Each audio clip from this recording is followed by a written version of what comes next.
What's happening, you guys? Welcome back to the Let's Go Win podcast. We are here today and we are going to be talking about something that affects everyone. We are going to be talking about life. We're going to be talking about love. We're going to be talking about mindset, trauma. How does it show up in your life? And we have an expert today that is going to help you with some solutions that maybe you didn't even realize that you were being challenged with some of these things. I'm really excited because she has done some amazing work and she's going to be sharing some amazing nuggets today. Riana Milne has over 24 years of experience as a licensed mental health counselor, an expert certified life, love, trauma, recovery, and mindset coach. She is recognized internationally for her trademark life and love transformation coaching systems, awarded as one of the top 15 transformation coaches globally in December 2023 by New York Weekly Magazine, and the top 10 coaches to follow in 2022 by Wealth Insider Magazine. Riana, how are you doing today? I'm excited about this. I'm doing great, JM. Happy holidays. How are you? Happy holidays to you. I know you said you're coming off a cold. I'm glad to see you're feeling better. I am still going strong, that's just how we do it. Nothing I holds us guess I'm going to back. start. Yeah, no, I want to start with a big question. Sure. Trauma. This is something that we all have, and it Yes. affects every single one of us, whether it's consciously or subconsciously. How does one even recognize what's going on? And maybe that's a too big a question to start with, but this is something that affects every single person I see walking around the streets. Well, that's true. In 2021, the research shows that 100% of us can identify one of the top, at least one of the top 10 traumas that impact us. I came out with a childhood trauma checklist in 2012.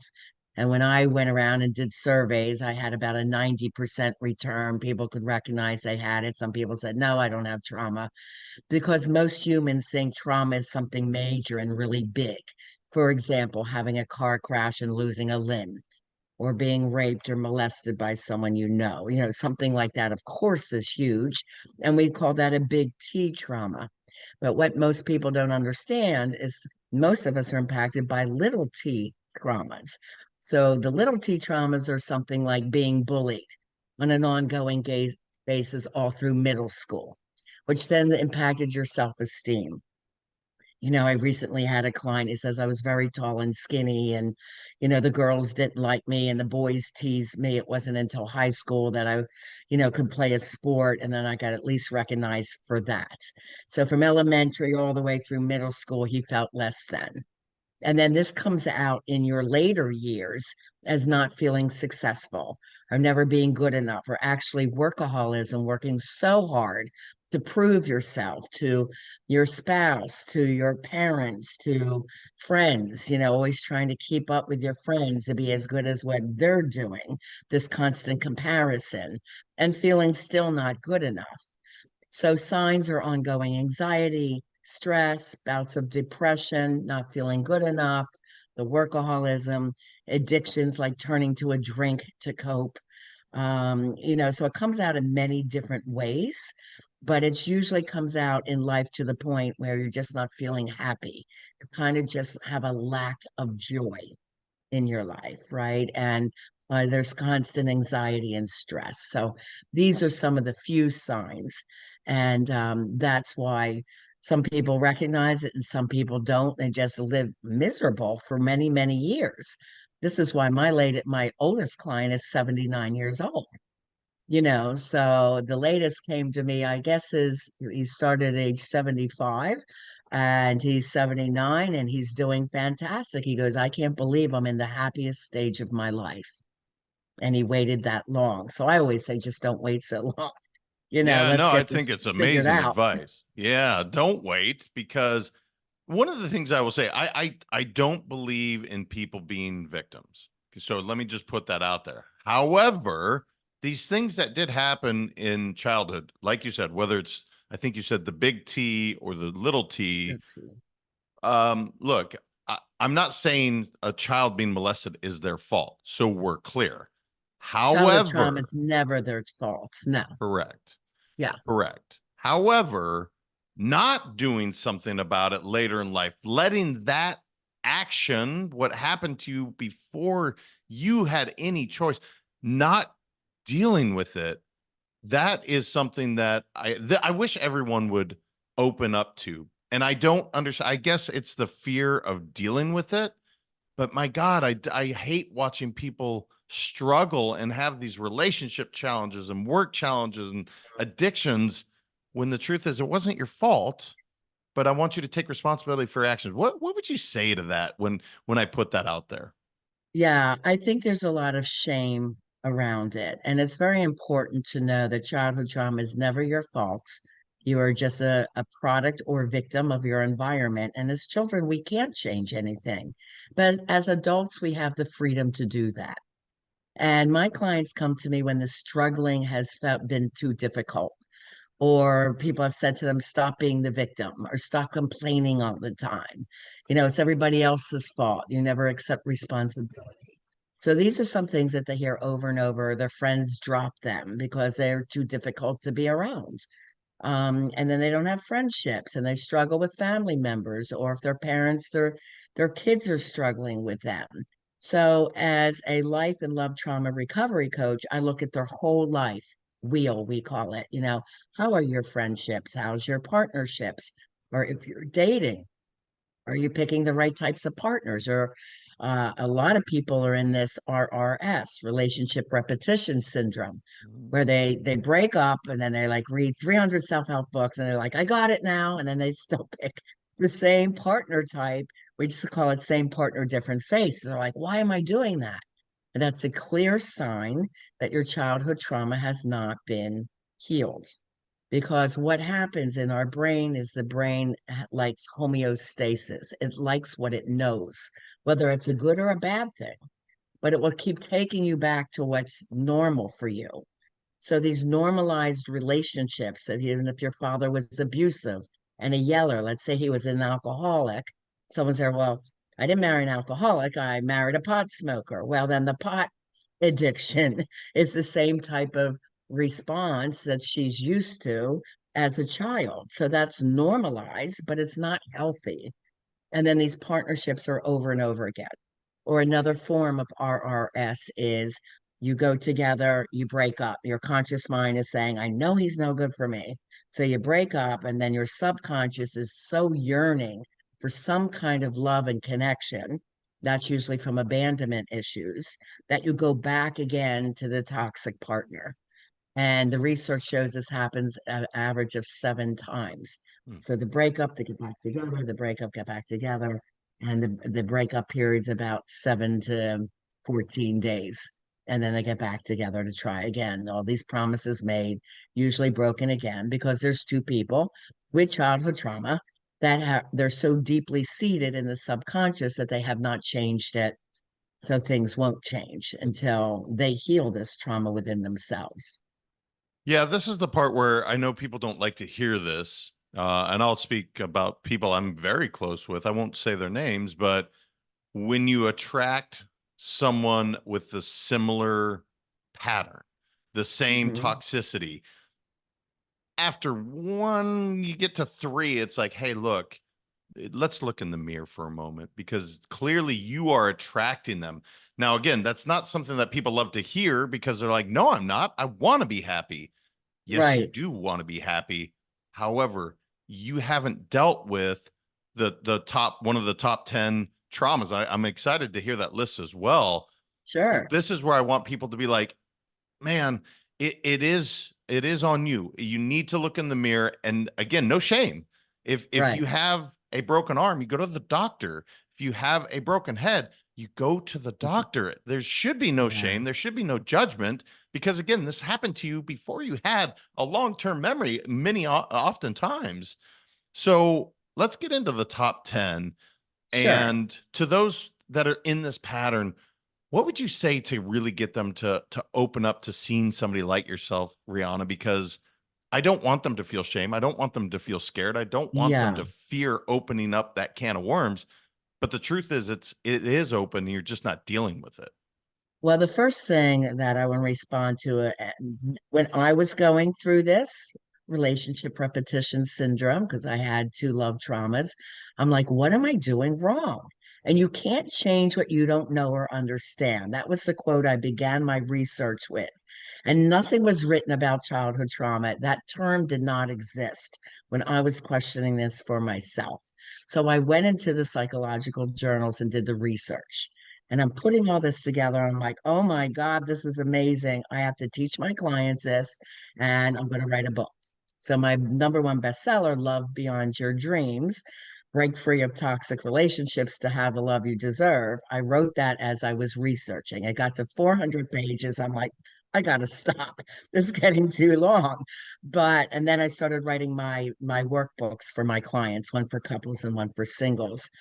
And I'm like, this information is mind blowing. And if everybody knew this, we could definitely change the way the world loves because everyone would be healed from these past subconscious dynamics that aren't serving us well as adults. So that's number one. You can't change what you don't know or understand.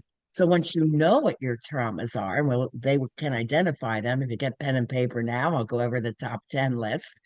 And there are more than 10 traumas. There's about 24 of them. But in all my work as a therapist, I worked in schools with students, kindergarten, all the way through college. I worked in a mental health unit with kids aged 5 through 19, a teen rehab center, a women's rehab center that were women from the prison system, and in my own private practice, Therapy by the Sea. So in all these years of doing all this different type of therapy work, different ages, culture, races, background, rich people, poor people, didn't matter. These top 10 kept coming up as this was causing the mental distress in their lives. So that's where I got the checklist from.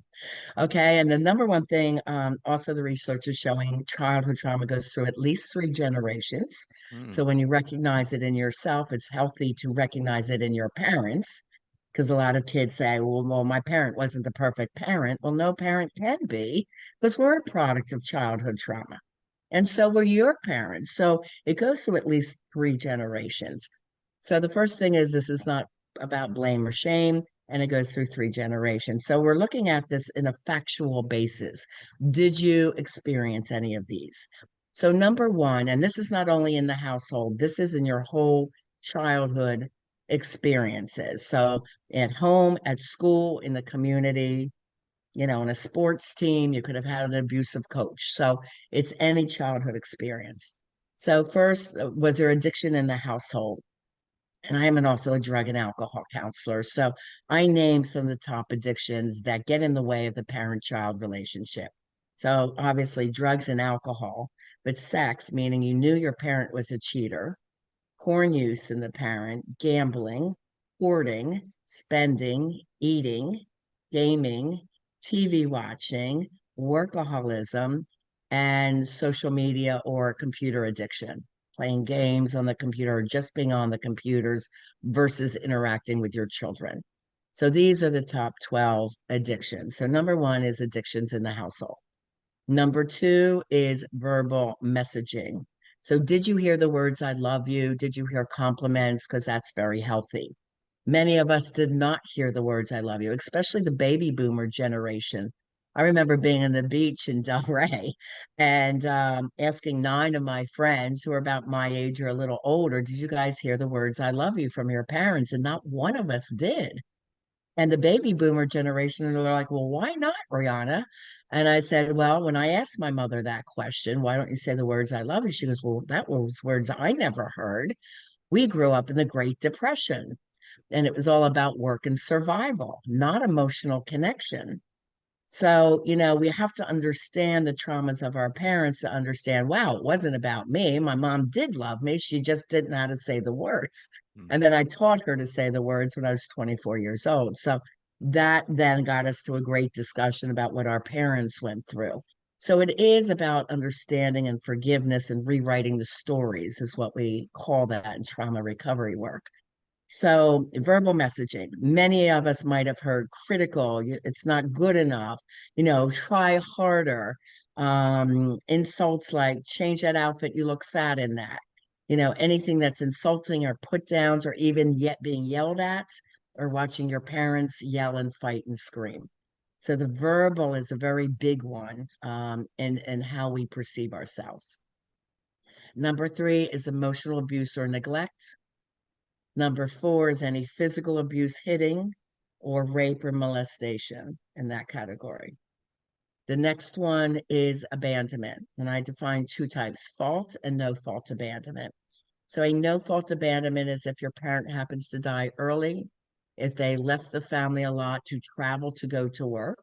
And that was one where my father was rarely home. And we didn't even know he was CIA, FBI, like James Bond's, you know, until the end. And we got letters from Ronald Reagan and William Casey thanking my dad for many years of service.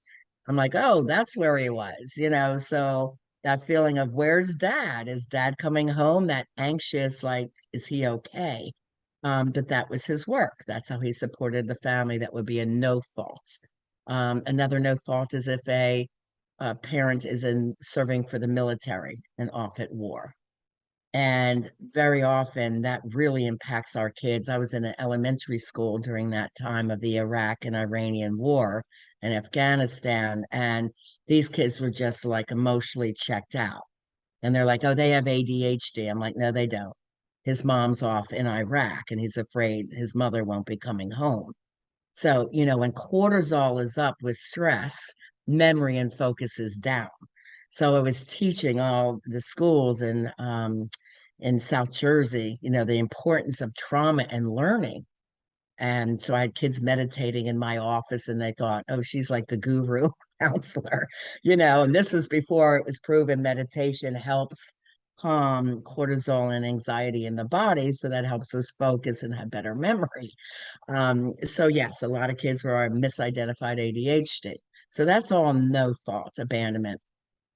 Fault abandonment was never being involved with your children, being involved at some point, and then there's a divorce or a breakup and you barely see your child.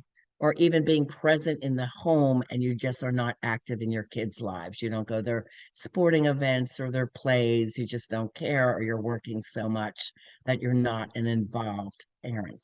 Okay, so those are the abandonment types.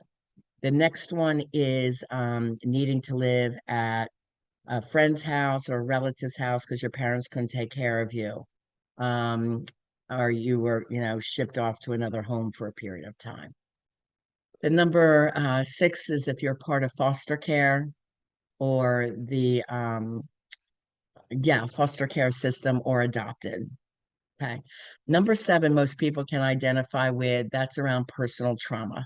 So being bullied, never feeling good enough, being identified as an ADHD kid and going to special classes in the school, being a chubby child and being teased for that, or skinny and gawky, you know, being teased for that. So you could also have been the only African American in an all Caucasian school, so you always felt different. So this comes out in many different ways, cultural, racial, body typing, just that you felt different, you didn't fit in. That's a big one. Trauma number eight is around siblings. So we could have had the sibling who was perceived by you as the golden child, the favored one. So the star athlete, the more handsome, more beautiful, or the smarter child in the family, and you couldn't measure up. Or that sibling bullied you. Or the third case is they may have been born with a medical issue that commanded more of mom's and dad's time. Okay, trauma nine now has two parts. It used to only be one, which was family trauma. But number 11 was community trauma. And since I've made this list, that has been so profound, probably one of the biggest one. So community trauma includes our COVID pandemic, how it Mm. affected everyone in the world and our community and our families. Mother Nature events, flood, fires, hurricanes that impact a whole community, massive shootings, school shootings, things like that. The family trauma is impacted usually by those events, or it could be an economic issue, growing up in a dangerous neighborhood, moving every 2 to 4 years, like our military families do here in the US. So having a parent that's incarcerated. So any of these things, growing up with the lack mentality, hearing we can't pay our bills, or we're going to lose our jobs, or there's never enough money for things, that's growing up with a lack mentality. So that is big when it comes to business success. And I'll get into that with you, Jay, in a little bit. And then the last one is mental health issues in mom or dad. Baby boomers, we didn't see our parents going to counseling, so we kind of have to guess. I mean, either anxiety, depression, bipolar is manic depressive. Depression can show up as anger, checking out emotionally, or in the manic phase could be defined as high and happy, like going on a spending spree, but then you often crash into the depression when the bills come in. And this is seen a lot during the holiday season. Like everyone's buying gifts, and in January, everyone's freaking out. You know? So when the bills come in. Or the other one that I think is most difficult is borderline personality Hmm. disorder. And this is fast trigger anger, where the child never knows what they're going to get. The parent could be great at one time and horrid at another, and the littlest thing could set off their anger, where no one else would get angry at something. And this leaves a child very anxious, like walking on eggshells all the time. So those are the top 10 childhood traumas. I have to tell you, throughout, I wanted to stop because I had questions literally after each one, but I needed to get the list. I just had to. I'm so glad. Thank you for going through all of that. Sure. I want to start with the generational, three generations is what you said.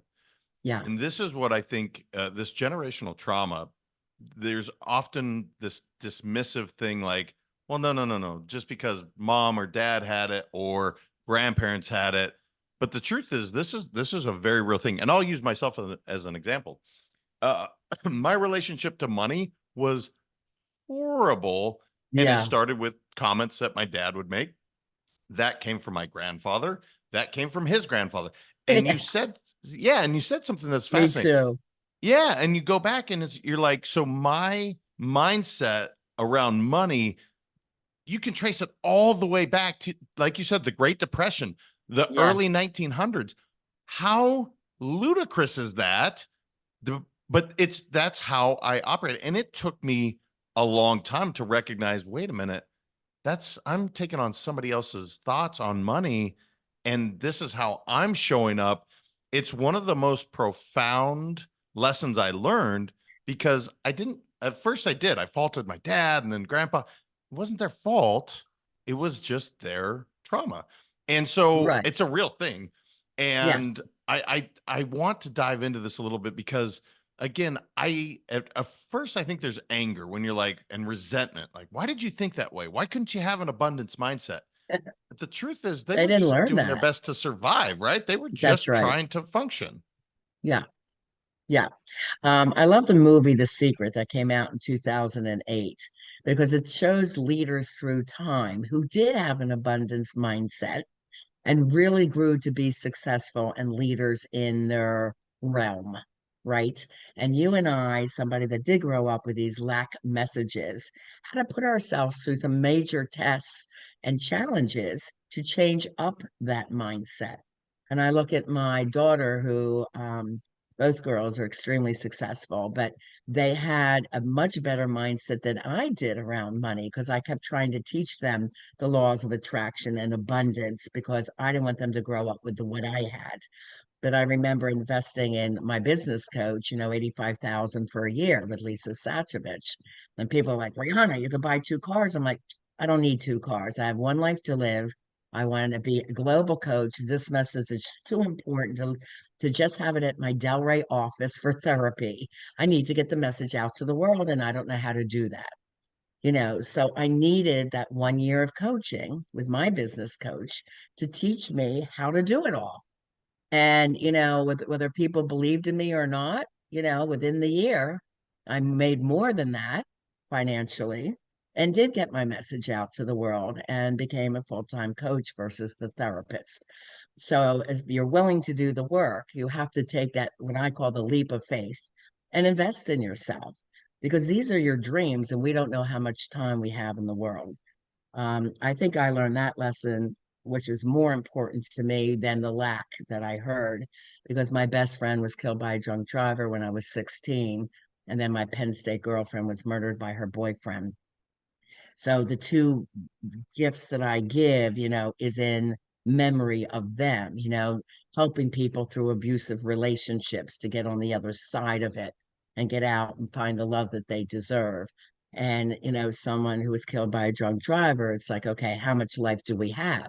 Let's live large. Let's live it to the max. Let's go for our dreams without fear or hesitation or worrying about the money. The money will come when you believe in yourself and take action.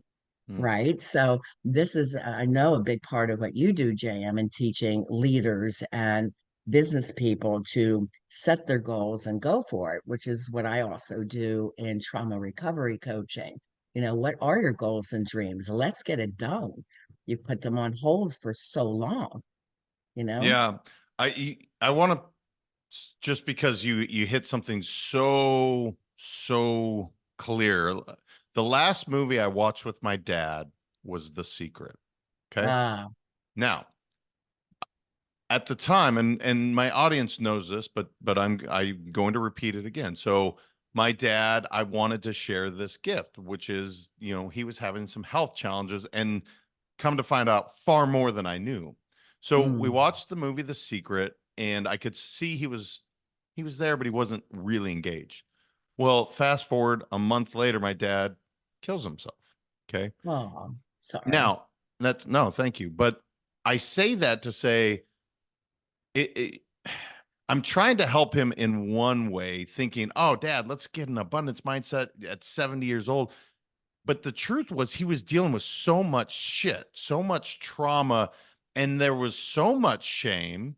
We, heaven forbid, we actually go seek the help that we need, because again, this generational thing is alive Hmm. and well, that men don't cry, and we're not going to discuss this. This is the lessons I learned, that he learned, that, and Yeah. it went on forever. And my point is, when you said The Secret, I was like, gosh, you put me on that couch next to my dad, wanting to share a gift, yet not knowing how much pain he was in, how much, and I still don't understand, right? And I'll probably never understand. Yeah.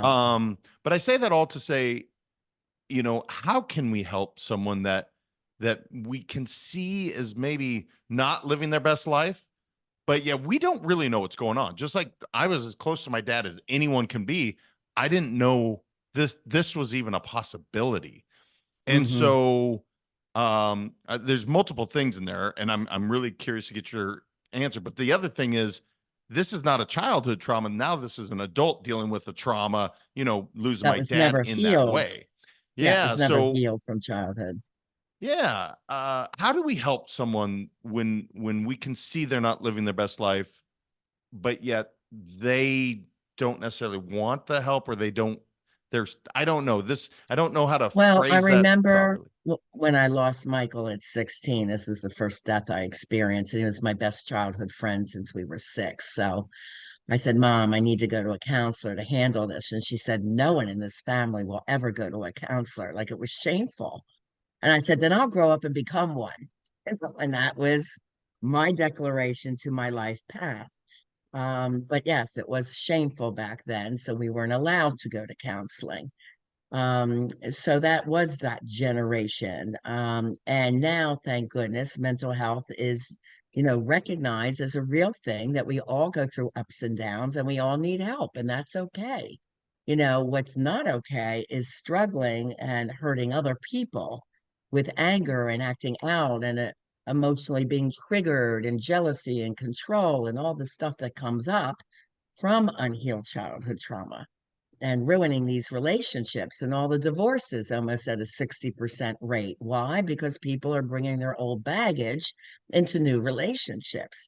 So if they only could heal the trauma, they'd have much better love and know how to work through issues that come up, because issues are just a part of life. And there's nothing to yell and scream about ever. I mean, even as a parent, I remember being interviewed with my daughter Alexi for a podcast, and they're like, well, "What kind of mom was Rihanna? Did she yell at you a lot?" And she just hesitated. She goes, "I'm thinking back all the years. My mom never yelled at me once." Mm. And that was from my own healing and doing mindset work. Because how did I heal from Michael's death? By going deep into the resources, reading the Dalai Lama, Deepak Chopra, Wayne Dyer, Marianne Williamson, Tony Robbins. That was my counselors. And learning mindset for success, which I teach now, and I've been teaching for over 40 years. Even my business people, and I was teaching at the college level at Gannon University, you have to have a mindset for success before you become successful.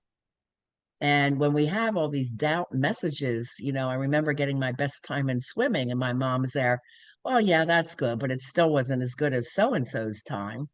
So it was never good enough. It's Mm. like, dang, when will I get a compliment? My first compliment was when my book became a #1 bestseller and in Barnes and Noble stores. She goes, I've read your whole book. It's really good. I'm like, you gave me a compliment, and I was in my 50s. That was the first compliment I remember. So when we have this kind of upbringing, and her mind was, well, I'm going to make my kids tough and good workers so they will survive, right? That's what she knew. So when we understand where the parenting style came from, then we can write a different story around it. This is how she showed her love. She wanted me as a girl or a woman to survive. She wanted me to always try my best. But then as an adult, we can rewrite those lack messages. Like everyone doubted me when I made the investment in coaching. And I'm like, no, you'll see, watch me. And that's the watch me mentality that I teach my people. And it's funny, the people that doubt you the most are usually family and friends, Mm. and you have to be strong enough in your own confidence and your own mindset to set your goals and said, I'm doing this no matter what.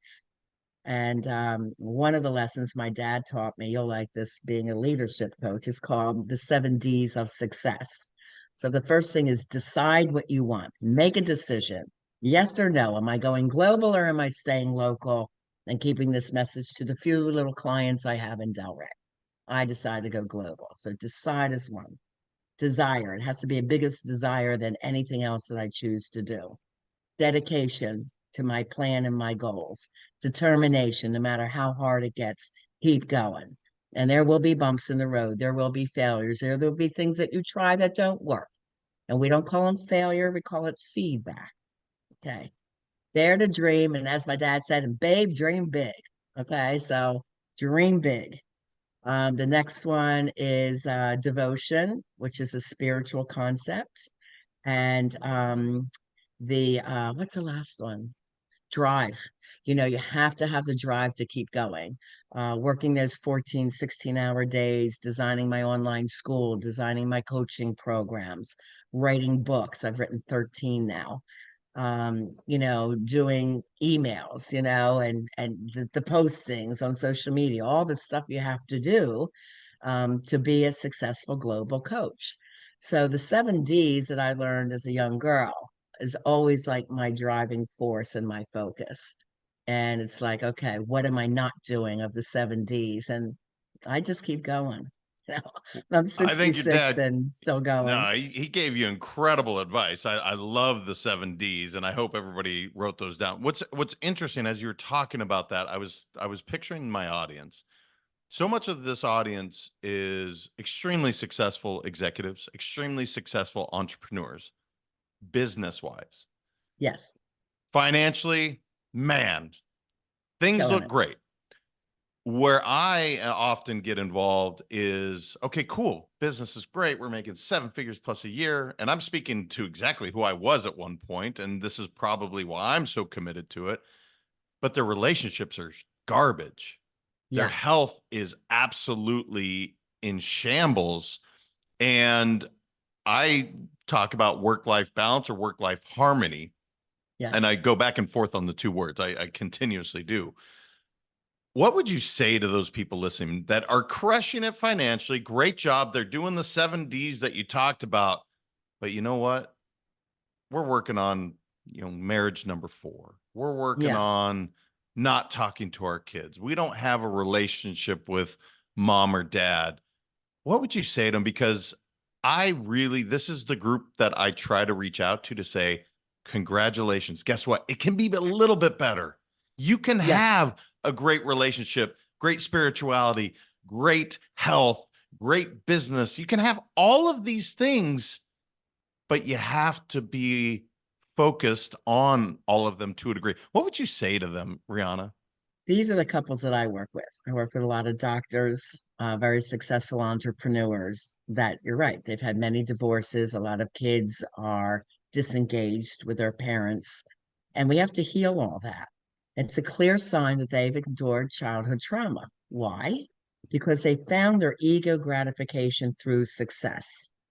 Very often, women who have had childhood trauma become very good students in school because their teachers are giving them love or accolades.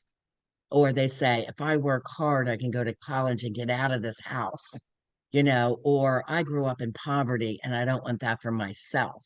So they become workaholics, is what's happening. And they do succeed and they find the ego gratification that every human needs to feel self love. They find it in the workspace, but their personal lives are a mess and they're very much not happy. They have the money, they have the things, the big house, the boats, and the fancy cars, but the real joy is gone. Or, yes, there's breakups because there's no real love interpersonally with their partners. And they have to learn to have that. They're very driven. And it is good to be controlling at your job because you have to be organized and get things done. I get that because I have to control my business. But when it comes to a relationship, you better not be controlling your partner all over the place, or they're going to want to break away. I can't stand it. This is suffocating. Why are you telling me what to do? I'm not your child. So there's all kinds of these dynamics that are messing with their relationship. And this is a part of childhood trauma, attachment problems, poor understanding of social interactions. Sometimes there's narcissism, it's me or nobody else.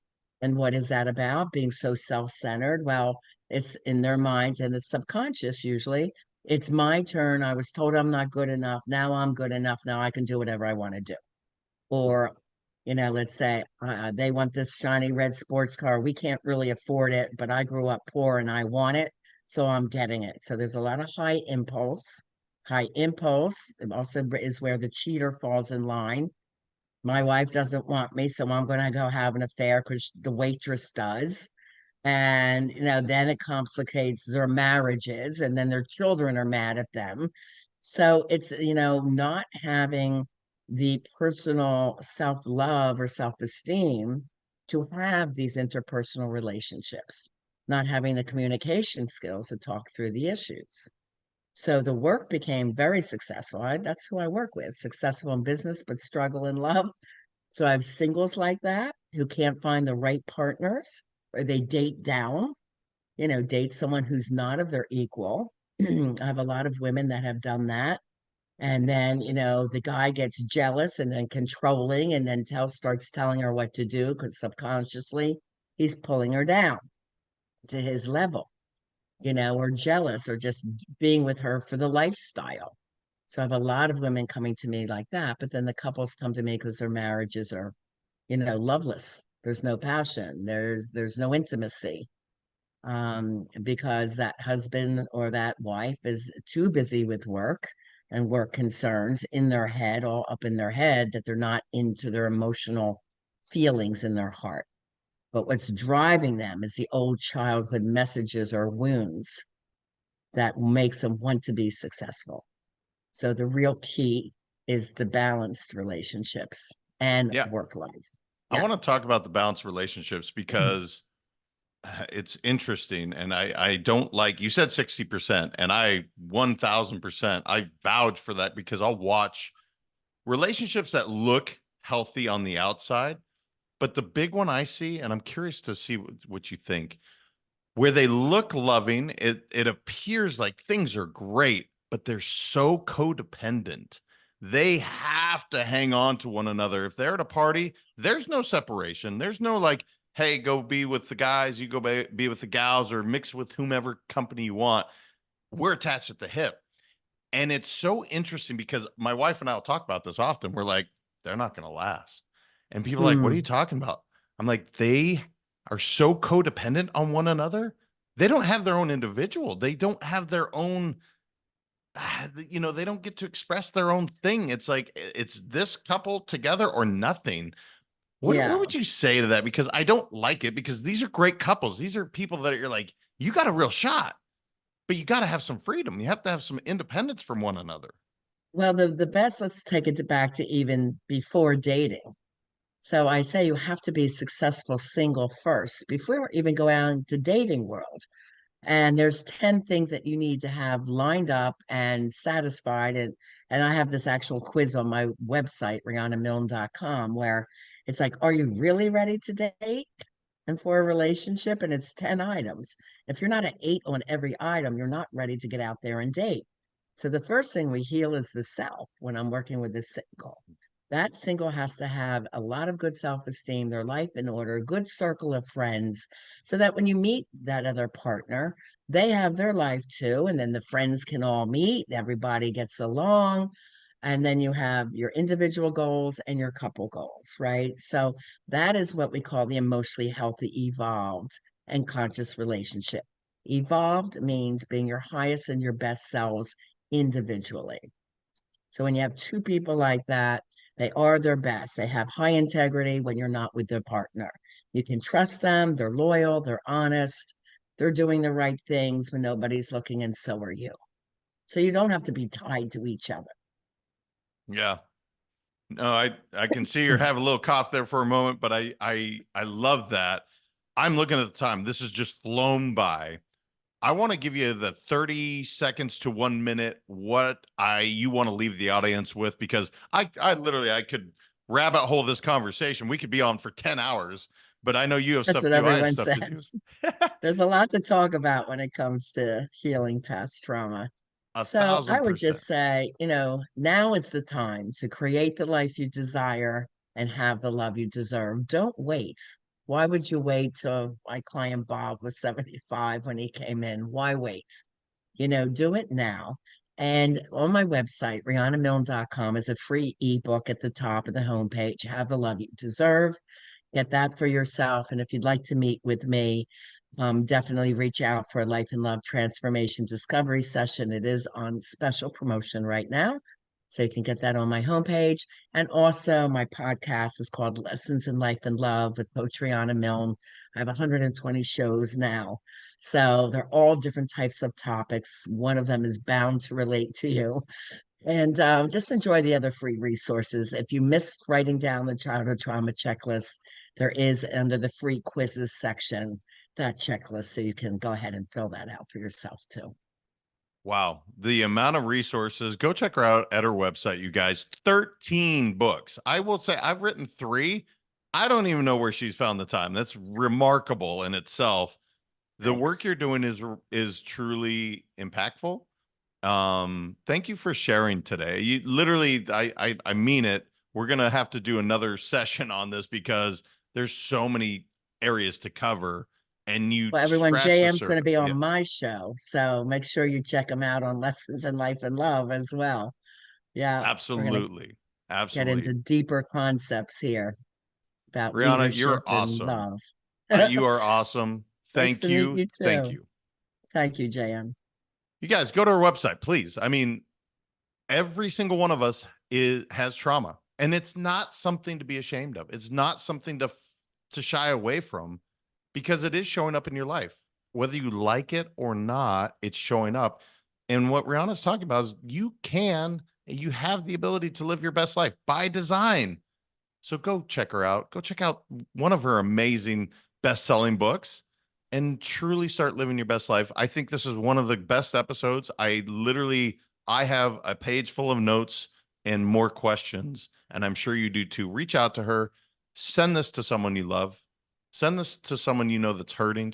Somebody that has you can see they're not living their best life. It's not a shameful thing to say, "Hey, here's a potential resource." No, you don't have to be in South Florida. She's global. Send it out. And until next time, remember, your mindset matters. I appreciate all of you so very much. We'll talk to you soon.